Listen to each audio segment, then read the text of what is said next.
Recibimos al licenciado Nicolás Albertoni esta mañana, hemos hablado con él por teléfono alguna vez en el programa, pero en este caso llegó a Salto y está visitándonos esta mañana. Nico, buenos días y gracias por estar. Buen día, Facu. Un gustazo después, ¿verdad?, de comunicarnos tanto telefónicamente, ahora vernos. Y bueno, sí, visitar una radio amiga, la verdad que siempre es bueno volver a reencontrarnos. Nicolás, bueno, vamos a comenzar por la charla que brindaste ayer, que en realidad es un tema que nos interesa mucho, más allá de que la charla se realizó ayer en la Universidad Católica. Contanos a dónde apuntó la charla y ya meternos en ese tema, ¿no?, que es Salto al mundo de alguna manera. Sí, así es. Yo creo que el departamento hoy está atravesando un momento de quiebre interesante, y no voy a lo político, ¿no?, sino más bien un tiempo histórico. Ayer hablábamos de que un departamento que se va desarrollando, que uno ve energía, que ve desarrollo. Mira, y creo que está bueno también hablar de cosas que de alguna forma, lamentablemente esto, ¿no?, se terminan hablando solamente en la capital, traer estas cosas también a Salto, que ojo, se vienen haciendo muchas de ellas, pero ir un poco ese sentido yo lo llamo también como subtítulo a veces abrir cabeza, apertura al mundo, apertura de cabeza, que uno nota que algunos otros países e incluso ciudades lo están teniendo, ¿no? Entonces uno ve el desarrollo profesional, el desarrollo de la prensa. Ayer también tocamos la influencia de lo internacional en la prensa local, ¿no? Yo creo que Salto tiene y ayer también lo resaltaba, un desarrollo de la prensa tiene una influencia en la sociedad que uno ahora ya mirándolo un poco en perspectiva desde afuera, se sorprende en relación a otros lugares, ¿no? Es decir, entonces estaba bueno resaltarlo. En fin, una serie de cosas con ese sentido, de mostrar al mundo las oportunidades, pero también desde Salto, lo concreto. Y eso creo que fue un poco el objetivo de la charla. Si hablamos de Salto específicamente, que es lo que de alguna manera nos interesa, ¿qué le está faltando a Salto para llegar mejor al mundo, para de alguna manera tener ese contacto un poco más cercano, más allá de que decías recién, Salto está mejor, está caminando y se mueve, más allá de lo político?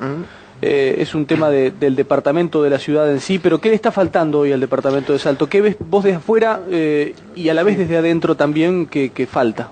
Y te cuento, Facu, antes de presentar ayer hacer la presentación, y creo que fue un trabajito que más que una presentación de momento, lo venía desarrollando ya hace un tiempo, de verdad, de cómo pasaba eso de la apertura al mundo que venía trabajando a nivel Uruguay a Salto. Entonces hice un pequeño trabajo de campo que contesta un poco lo que preguntás, y me comuniqué con algunos operadores locales, digo, gente amiga, pero yo creo que era un interesante núcleo de gente, bueno, qué eran las cosas que estaban faltando. Y una de las cosas que uno ve, el desarrollo emprendedor, yo creo que en Salto todavía estamos en un debe, es decir, de generar esa cultura emprendedora, esa cultura que está con ganas de emprender, de desarrollar, que eso no se quede de la noche a la mañana, ni tampoco hay grandes verdades. Acá nadie va a decir, bueno, se va a desarrollar la cultura emprendedora, es a través de seminarios, de formas. Yo creo que lo que está pasando, por ejemplo, en La Gaviota, digo, son cosas buenas, es decir, uno ve que es un polo que se está desarrollando.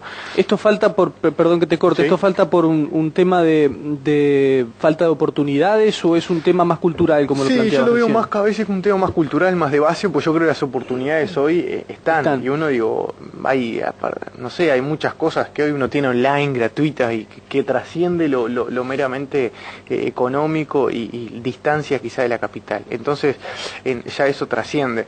El desarrollo emprendedor, digo, yo creo que es algo grande. Y te voy a dejar un ejemplo concreto de amigos. Yo te decía recién antes que una de las cosas que no he cambiado en Salto es el dentista, ¿no? Si, por ejemplo, una cosa bien concreta, práctica. Y dos digo, ya ahora amigas, ¿no? Pamela Bachi y María Lourdes Arburúa, por ejemplo, dos personas yo a veces siempre veo, ¿no? Vengo, charlo y están siempre desarrollándose, yendo a cursos, a seminarios. Y uno lo que ve también de cómo desde la profesión de cada uno puede ir desarrollándose, yendo al interior, yendo a Montevideo, estando en el interior también, y desarrollándose es la cultura de donde está, ¿no? Entonces, ese desarrollo emprendedor hoy también es buscarlo, o sea que no es también cultural, como tú decís, y como me preguntabas, porque creo que también va en lo que quiera hacer cada uno. Ese ejemplo que te digo concreto, de dos profesionales que están en el área y tratan de desarrollarse donde puedan. Una segunda cosa, creo que es el trabajo público-privado, que todavía yo creo que hace un cierto ruido en Salto y se ha trabajado muchísimo, pero la sinergia público-privado, yo creo que el privado está esperando mucho de lo público y a veces el público también espera mucho del privado. Entonces, y a la vez no se juntan por esto. Por eso, entonces cuando uno ve bueno, y todo esto no lo digo porque a uno se le ocurre, ¿no? Sino el ver ciudades en las que sí funcionan estas cosas. Claro. Ya presentamos 3 casos de estudios: Rosario, Guayaquil y Bogotá. Ciudades cercanas. También hablé de lo que es París, Londres y como ciudades, ¿no? Pero sí, eso ya estamos fuera de escala. Pero sí, Guayaquil, Rosario, ciudades acá cercanas, ¿no? Es decir, de nuestra región, de nuestro barrio, que están desarrollándose muy bien en ese sentido. Y uno ve ejemplos de trabajo público-privado muy bien armado. Por eso, porque hay comisiones de por medio, hay comisiones de trabajo que generan esa sinergia, que hay algo de mística también, ¿no? Es decir, bueno, ¿de dónde está ese punto de equilibrio que parece casi imposible de llegar? Porque yo estoy convencido que el público no tiene que poner todo el capital inicial para empezar ningún proyecto. Tiene que ser un mano a mano estas cosas, ¿no? Es decir, que el privado también asuma riesgos. Entonces son quizá los 2 puntos que te resaltaría: esa cultura emprendedora y esa sinergia público-privado, que ojo, creo que se está trabajando bastante en ese sentido, y Salto puede ser en eso un destaque a nivel nacional, pero bueno, yo creo que no nos tenemos que conformar con la ciudad que somos en eso y avanzar un poco. Porque más. Me quedaba pensando con respecto a este último tema que decías de lo público-privado, no es algo estrictamente de Salto, creo, ¿no? El país tiene este déficit. Quizá. Sí, total. Bueno, eso ni hablar, somos parte de un país, pero ayer... Si tú ves el título de Salto y la apertura al mundo, porque cada vez me convenzo más que la fuerza que tienen los departamentos y las ciudades está siendo increíble. Ahora se habla de marca ciudad, de ciudades desarrolladas. Sí. Entonces hay como un despegue de que, más allá de cómo le vaya al país, las ciudades han tenido un destaque en el mundo que pueden hablar por sí solas, ¿no? Es decir, uno a veces conoce en Francia por París, es decir, y termina siendo casi un país en sí mismo. Repito, son cosas más lejanas, pero hay que empezar a tener esa lógica de que, más allá de cómo le esté yendo al país, tratar de desarrollarnos. Y lo ayer uno veía, no es una charla técnica, había un muy buen marco de público, creo, y era más una cosa motivacional, ¿no? Es decir, diferentes perspectivas, gente de la prensa, empresarios, microempresarios, que era esa charla, ¿no? Es decir, bueno, cómo desde donde estamos y los que estamos acá ya podríamos hacer, y ojo, y la universidad, y tenemos que aprovechar, somos un polo universitario, que ninguna ciudad, creo, en el Uruguay, a pesar de Montevideo y quizá otros lugares, pocos departamentos más, se pueden dar este lujo de tener 3, 4 universidades acá en la vuelta. Entonces hay que aprovechar eso como ámbito de sinergia de los diferentes actores. Nico, opinión con respecto al trabajo que se realiza a nivel región. Como un ejemplo claro que se realiza aquí en Salto, con Paysandú, por ejemplo, con ese destino Termas, que es algo estrictamente turístico, pero que obviamente tiene que ver con el desarrollo también del departamento y de la región. Muchas veces en otros temas, como por ejemplo ese polideportivo que pretenden realizar, es un proyecto nada más que todavía está a la espera de lo que hay del Ministerio de Defensa y demás, que se pretende realizar donde hoy está el cuartel. Ese proyecto también tendría vinculación con Concordia. ¿Esa regionalización de alguna manera es positiva? ¿Es un buen camino ese? Sí, ni hablar. Y cuando uno ve que hoy la lógica de inversiones se está localizando en el sur, con la lógica esta actual de inversiones, es decir, que bueno, tiene que tener una salida al puerto, tiene etcétera, y un dragado importante, porque si bien tenemos puerto acá, yo creo que ahí estamos, bueno, no podríamos, tenemos que ser conscientes, no podemos sacar cosas de gran escala. Hay que empezar a pensar en esas cosas. Es decir, ayer surgían muchas de las preguntas que hacía también la gente, es bueno, entonces, pero ¿cómo esto desarrollarlo cuando es un país tan centralista, etcétera? Y bueno, con eso que tú estás diciendo, ¿no, Facu? Es decir, de cómo ser inteligentes en ese sentido. Por ejemplo, lo que está pasando ahora con el Sudamericano, a mí me parece fantástico, ¿tá? Es decir, que visto de otra forma uno puede decir también, bueno, todo el departamento ahora focalizado en eso, pero bueno, son pequeñas cosas que van dinamizando, que generan sinergia, que generan más publicidad para tal cosa. Entonces, uno, si no tiene un formato de inversión básico, que es la inversión esa que viene la empresa, se localiza, da puesto de trabajo, que es la ideal, y bueno, pensemos en cosas paralelas en las que, bueno, hay que hacer otro tipo, como trabajar, por ejemplo, ahora por toda la vía de los seminarios y conferencias. Para eso no necesitas un puerto, sí, un aeropuerto capaz. Digo, pues necesitas un gran puerto de gran calado, ¿tá? Que decir por dónde se maneja hoy la principal cantidad del comercio. Hacer seminarios, proponerse grandes hitos. Yo los casos que te mencionaba y mostraba hablan un poco en el sentido de esa lógica de polideportivo, vamos a decir, ¿no? Que no es una inversión normal a la que uno está acostumbrado, pero genera inversiones secundarias que terminan llamando mucho la atención después. Y cómo generan las grandes ciudades hitos, ¿no? Es decir, bueno, grandes congresos, grandes seminarios, por ejemplo, el Congreso Regional Termal hacia 2030, ¿no? Es decir, una cosa que uno puede ir proyectándola. Bogotá, por ejemplo, ahora se proyecta hacer las ciudades globales, va a ser un congreso que era en el 2030 más o menos. Y bueno, se empezó a armar, pero se proyecta, la ciudad camina hacia eso, ¿no? Es decir, y son pequeñas cosas que va también en el espíritu que hay en esa ciudad. Hay otra lógica que se maneja. Habrá que cambiar primero, acá pienso, el tema cultural y social para llegar a ese tipo de cosas. Y sí, a veces es raro decir, bueno, cuando hay que cambiar lo cultural, porque uno dice, bueno, ¿quién es uno para decirlo? Pero sí es verdad que las ciudades que lo han hecho es porque hay un cambio cultural, ¿no? Un cambio de sentido. Hay una última reflexión que te decía, un libro muy interesante que se llama Ciudades Creativas, de que hace una conexión entre el nivel de creatividad de los ciudadanos y el nivel de apertura de la ciudad. Es decir, que las ciudades más abiertas son las ciudades que generan más creatividad en su sociedad. ¿Por qué? Porque bueno, es lindo, mañana hablábamos de la universidad, por ejemplo. ¿Por qué no pensar que, concretamente el caso de la Universidad Católica, fue donde estuvimos ayer, pues puede ser cualquier otra universidad, la UELAR, cuando hace programas para estudiantes internacionales, que parte del semestre que vengan a Uruguay, que terminen en Montevideo, sean 2 meses en Salto, por ejemplo. Y qué mejor que tener 20, 30 gurises acá de Europa, de Estados Unidos.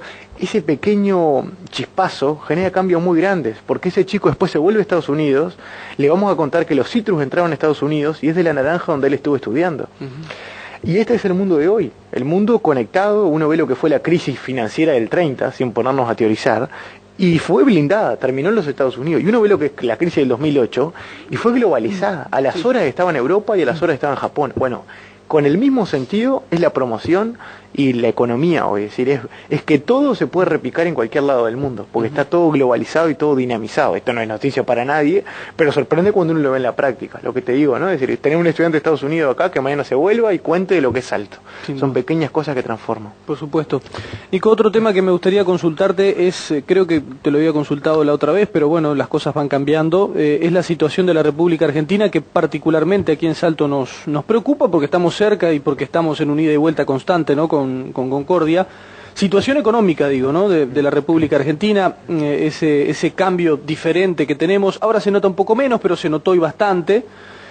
¿Cómo ves esa situación? ¿Cómo ves el futuro de Argentina? Y en ese marco, nuestro país, Salto, que estamos tan cerca. Sí, yo creo que es uno de los temas complicados. Ayer también se comentaba esto y conversábamos, que no hay que ser alarmistas, pero sí realistas, en que la situación argentina es complicada. Y cuando uno ve el grado de dependencia que tiene Uruguay en relación a ese país, no ha bajado en los últimos años.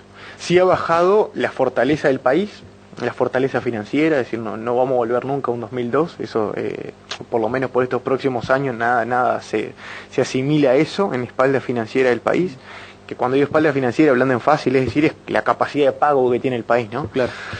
Pero sí la dependencia que tenemos económica, macro. Uno ve que seguimos dependiendo básicamente del Mercosur en un 30%, en Argentina estamos tratando de bajar, pero sigue rondando en un 10 y tanto %, y un país pequeño como el nuestro, no hay casos en el mundo de dependencias similares, ¿no? Es decir, de depender 30% de un bloque de países que termina siendo Argentina y Brasil, pero es mucho.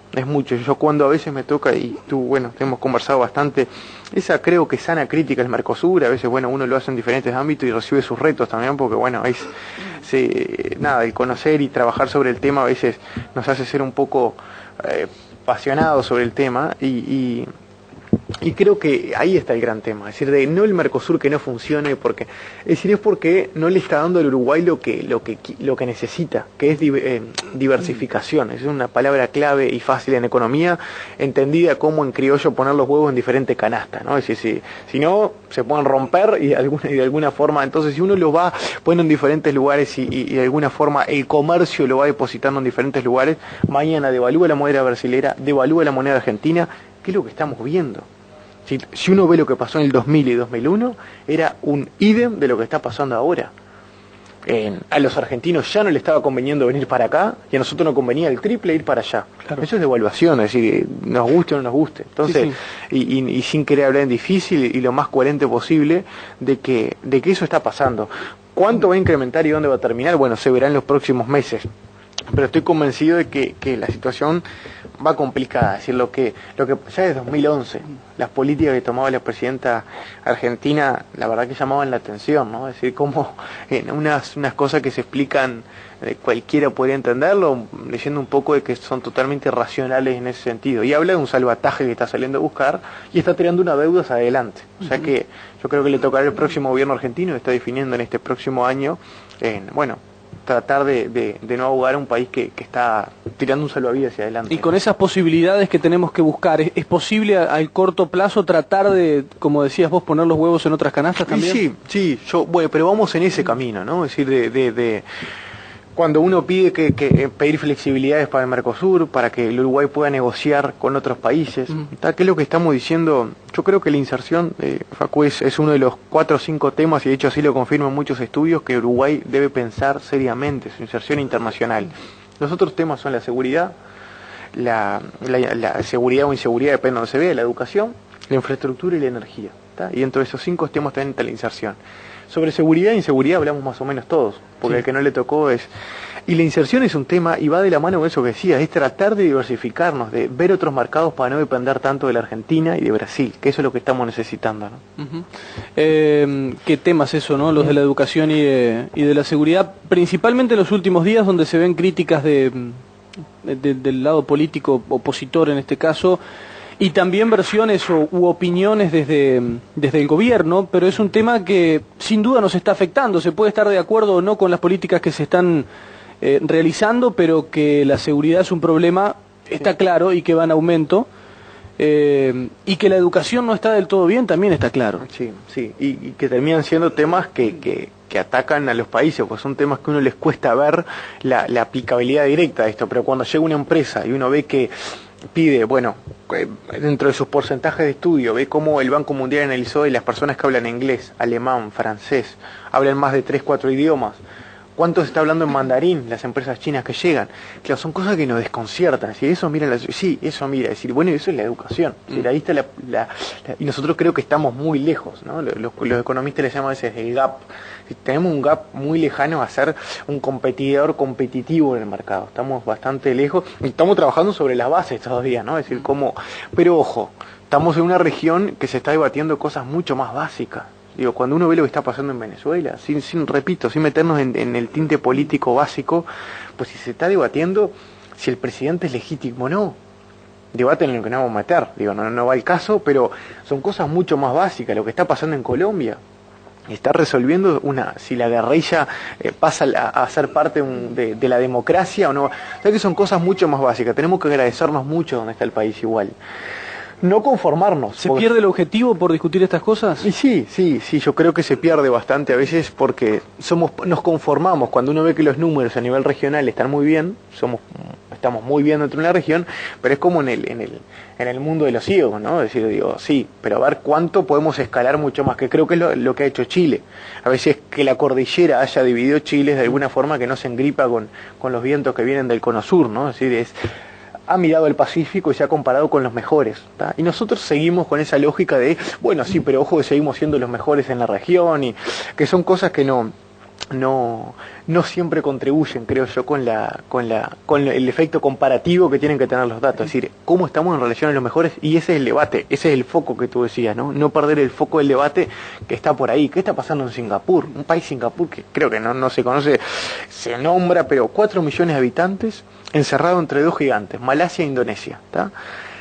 Y es un efecto comparado con Uruguay, que es fantástico. Un país que está triplicando en exportaciones, por ejemplo, Uruguay tiene 4 veces el PIB de Uruguay, tiene 4 millones de habitantes. Entonces la pregunta es, ¿hoy la calidad de los países va por su grandeza, por sus dimensiones geográficas, por su población? No, la lógica es otra. Antes sí, en la prehistoria, ¿no? Es decir, antes sí, pero ahora ya no es por sus dimensiones, que antes se peleaba por más territorio, pues yo iba a tener más riqueza. Ahora no, se pelea por más territorio mental. Si se pelea por más oportunidades, por más crecimiento, no importa el territorio, no importa la población. Obvio que tiene sus consideraciones. Hay un tema que no es menor, y paréntesis, el tema demográfico en Uruguay va a ser un tema en los próximos años. Yo participo de varias mesas y cada vez persiste más. Es como el medio ambiente, que pasó de ser un tema casi que lo hablaba un poco, y ahora es como, ojo, el tema demográfico en Uruguay, vamos a ser una población dentro de 20 años realmente envejecida. Ya lo es. Bueno, uno ya lo ve. Es decir, y hoy uno hace una reunión de 200 jóvenes, digo, para que a veces chocan los números, y estamos hablando de que va a ser gran parte de los gobernantes del futuro. Es decir, hoy convocas 200 jóvenes del Uruguay y seguro estás con la potencialidad de gobernantes, senadores, principales educadores del país. Son números muy grandes de la juventud que se viene adulta de los próximos años. Entonces hay que trabajar sobre eso, ¿no? Es decir, son cosas que llaman la atención y hay que estar preparados. Pero en fin, las lógicas del desarrollo hoy, las lógicas del crecimiento, de la apertura, de una ciudad que se abra, que se desarrolle, que crezca, pasan por otro tipo de claves, ¿no? Que es la que te decía, trabajar en conjunto, generar sinergia público-privado. El país no crece, pero tratemos de crecer nosotros, generar hermanamiento con otras ciudades, que se vaya a visitar Europa, ciudades de Europa, que se contacto con intendentes, que se puede intercambiar. Entonces por ahí creo que va la cosa. Nico, la última, porque no tenemos mucho más tiempo, pero quiero preguntarte esto, que el Mercosur tenga gobiernos de similar ideología política hoy, casi todos, o todos, son ¿sí? Bastante similares en lo ideológico. ¿Hace más complejo el contacto o lo hace más fácil, pero a la vez perjudica al bloque? ¿Cómo ves esto? Digo porque no hay diferencias y eso quizá hace que sea poco discutible un montón de cosas, ¿no? Sí, yo creo que eso ha generado que lo que a veces se escucha como bloque de amigos, ¿no? Que es un bloque bueno, que más a veces uno ve por línea ideológica de ir a... Fíjate vos, esto lo digo para que se entienda bien concreto, ¿no? Para hablar en fácil, como...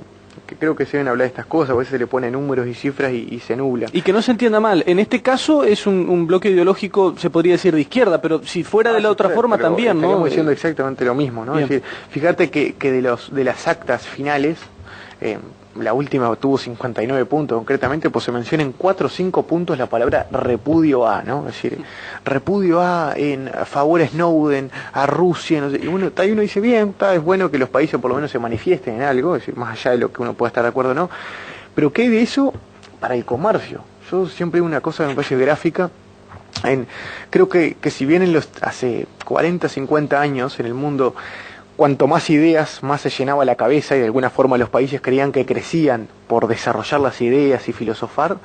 Ahora el mundo se basa en el comercio, en llenar la panza, es decir, en generar comercio para generar más apertura, crecimiento de las empresas, de la micro y pequeña empresa, para llenar la panza, ¿no? Para comer y para... Después que se cierra un tratado de libre comercio entre Vietnam, y Estados Unidos, dos países históricamente en guerra, un tratado de libre comercio, ¿cómo no nos va a sorprender que acá no estemos negociando algunos acuerdos con Estados Unidos porque decimos que es un país capitalista?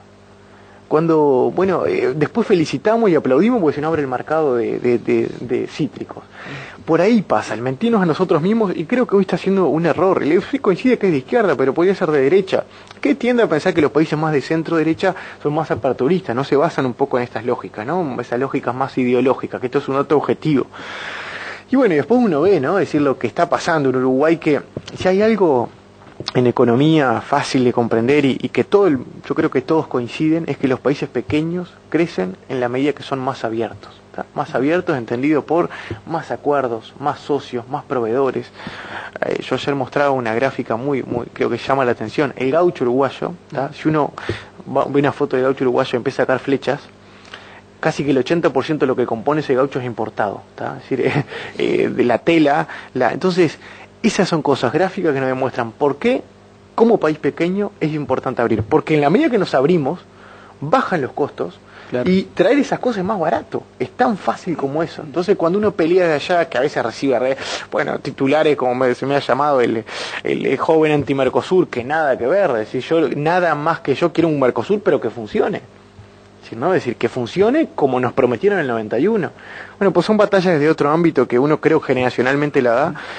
Y después un tema final, y quizás saltando un poco, pero como de cierre también, creo que nuestra generación, esta que va hasta los 30 y tantos años, es la que realmente debe cambiar este país. Es la que nació en democracia, es la que nació libre, es la que nació con la obligación de crear. Un país que está ahí, hay que crearlo, y una palabra clave en los próximos años, y tengo mucha fe de que nuestra generación va a estar dentro de esta lógica, la palabra consenso. Es tratar de trabajar los países que se han desarrollado, Finlandia, Nueva Zelanda, es decir, la palabra consenso es todo. Es decir, bueno, podríamos tener ideologías diferentes, pero miremos hacia el mismo país que es lo que queremos, ¿no? El país de nuestros hijos mañana, que tengan, es un país desarrollado. Tenemos un PIB per cápita de $15.000, que creo que con $20.000 de PIB per cápita es un país desarrollado, y vamos hacia eso, pues necesita más consenso y más trabajo en conjunto. Comparto eso de la generación y me quedo con eso porque está bueno. Creo que como mensaje está bueno y está bueno también, de alguna manera, cada uno de nosotros aportar el granito de arena y poner esa responsabilidad por encima de otras cosas, ¿no? Nico, gracias, como siempre, las puertas abiertas de la radio y del programa, y bueno, estaremos en contacto. Gracias a vos y felicitarte realmente por el programa. Estás escuchando desde temprano y creo que nada, es buenazo ver gente joven como uno que está también pensando en cosas grandes desde el periodismo. Gracias.